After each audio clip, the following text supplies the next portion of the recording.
Сайн байцгаана уу та бүхэнд гадаад мэдээ танилцуулъя.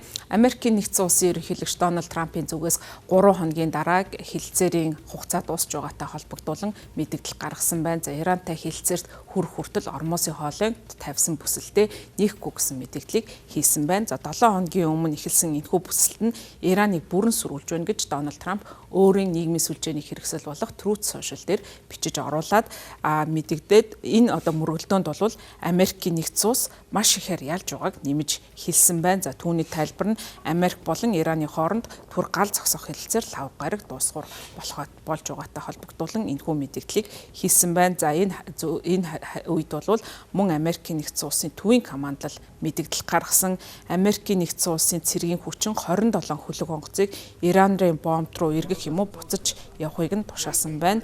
Мөн Америкийн нэгдсэн улс ням гарагт Ираны талбайтай ачааны хөлөг онгоцыг бүсэлтийг давах гэж оролцсоныхон дараа мөргөлдөөний үеэр анх удаа одоо саатуулж барьцаанд авсан тухай мэдээллийг өгсөн. За Тегеран үүнийг бол далайн дээрэмчний үйлдэл гэж буруушааж байгаа гэдгээ хэлсэн байна. За энэ бол хоёр улсын хоорондох эмзэг одоо гал зогсох хэлэлцээрийг зөрчсөн үйлдэл гэж Ираны талаас үзэж байгаа. За Иран улс тээврийн гол зам болох Ормосын хоолойг бараг 2 сарын турш өөрийн зүгээс хаалттай байлгаж байгаа нь дэлхийд эрчим хүчний үн нэмэгдэх гол шалтгаан болж байгаа. За Бэм гарагт бол түр хугацаагаар энэ хоолойг түр нээсэн байсан боловч дахин одоо хурдан хугацаанд хаасан. За үүнд бол энэхүү одоо хоолойн ойролцох хөлөг онгоцууд түүний дотор танкер хөлөг онгоц руу Тегераны зүгээс бай болгож товтлогоо үйлснээ улмаас энэхүү хоолой төр хугацаанд нэгдсэн байснаа будалгүй хаагдсан. Дональд Трампын зүгээс Иран улс сумаар галлахаар шийдсэн гэсэн мэдээлэл хэлж энэ бол хоёр талын хооронд тавьсан байсан одоо гал зогсоох хэлэлцээрийг зөрчсөн үйлдэл гэж мэдэгдсэн. За Иран улс харин Америкийн нэгдсэн улс бомбуудад нь тавьсан хаалтыг зогсоох хүртэл тус замыг хаалттай байлгана гэж мэдэгдээд байгаа. За ер нь цаашдаа энэ асуудлыг шийдвэрлэх энхий яриа хэлцээ ямар үе шаттай болох вэ гэдэг нь одоогийн байдлаар тодорхойгүй байна. За Пакистаны нийслэлд уулзалт болно гэдгийг бол талууд хэлж байгаа. За тийм учраас Пакистаны нийслэл хотод бол уулзалт болох төлөв бас ажиглагдаж байгаа. За учир нь гэвэл тус хотын одоо аюулгүй байдлыг чангатгсан байдал ажиглагдаж байгаа. За гэвч бол Америкийн нэгдсэн улсын төлөөлөгчдийг ахлахаар төлөвлөж байгаа Америкийн дэд ерөнхийлөгч JD Vance одоогийн байдлаар Вашингтоноос хараахан хөдлөөгүй байгаа бол Ираны одоо төлөөлөгчдийн зүгээс оролцох эсгээ одоогийн байдлаар шийдээгүй байна. Харин Америкийн нэгдсэн улсын ерөнхийлөгч JD Vance-ийн хувьд одоогийн байдлаар дайныг зогсоох боломжит хэлэлцээрт оролцохоор Ирантай яриа хэлцээ хийхээр мягмар гарагт хөдөлж магадгүй гэсэн мэдээллийг Axios нэртэй хэвлэл мэдээллийн их сурвалж нэрээ нууцлагыг хүссэн одоо их сурвалжийг иш татан мэдэгдсэн байна.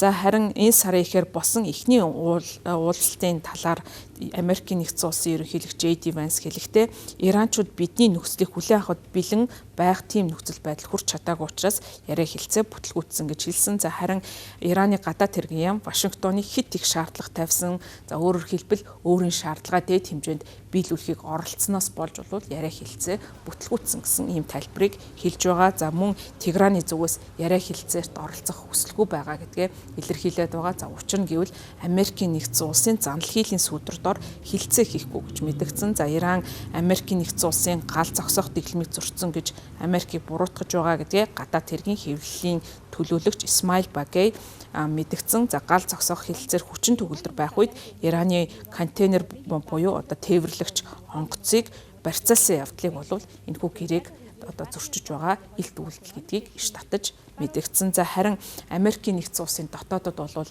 Америкийн ерөнхийлөгч Дональд Трампын явуулж байгаа дайн байлдааны үйл ажиллагааг эсэргүүцэх төлөв ажиглагдаж байгаа. За ялангуяа сөрөг хүчний зүгээс Америкийн нэгдсэн улсын ерөнхийлөгч өөрт олгогдсон үндсэн хуулийн эрх мэдлээ хэтрүүлэн хэрэгэлсэн байж болзошгүй гэж үзэж удаа дараа бас хуулийн төслөл тогтоомжийг бол батлуулахаар оролдож байгаа. За тийм учраас Америкийн Сенатын цөөнхийн удирдагч Чак Шумер Америкийн нэгдсэн улсын ардсан нам Дональд Трампын Иранд явуулж байгаа дайныг зогсоох зорилготой ерөнхийлөгчд олгогдсон дайны эрх мэдэлтэй холбоотой тогтоолын 5 дахь санал хураалтыг хүчээр явуулна гэдгээ мэдэгдсэн байна. За манай цэргийн албан хаагчид фронтын шугам дээр амиа эрсдэлд оруулж байгаа.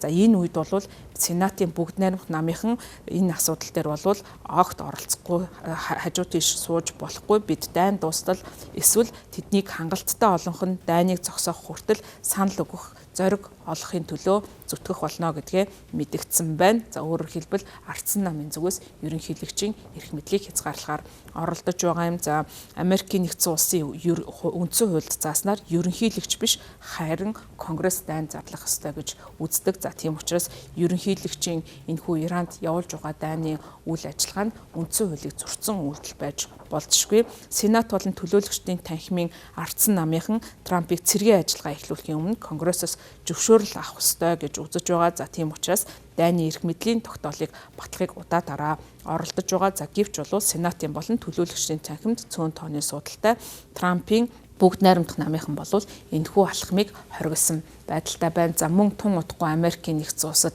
завсрын сонгуул болон за Америкийн нэгдсэн улсын ерөнхийлөгч Дональд Трампыг явуулж байгаа дотоод болон гадаад бодлогын үйл ажиллагаа сүүлийн үед олон нийтийн дэмжлэгийг авахгүй байгаа. За дотоод бодлогодоо цагаачдын эсрэг хатуу бодлого баримталж байгаа явдал нь олон нийтийн дургуутслыг хүргэж байгаа. За мөн нөгөөтэйгүр Америкийн нэгдсэн улсын ерөнхийлөгч Дональд Трампын Иранд эхлүүлсэн дайн байлдааны үйл ажиллагаа дэлхийн эдийн засаг төдийгүй Америкийн эдийн засагт шууд нөлөөллийг үзүүлж байгаа. За Америкийн нэгдсэн улсад эрчим хүчний үн өсөж байгаа. За мөн үүнийгээ дагаад инфляц амжиргааны чадварт бол хүмүүсийн амьдралд шууд нөлөөллийг үзүүлж байгаа учраас хүмүүсийн зүгээс Америкийн нэгдсэн улсын ерөнхийлөгчийн явуулж байгаа үйл ажиллагаанд төдийлөн таатай хандахгүй байгаамаа.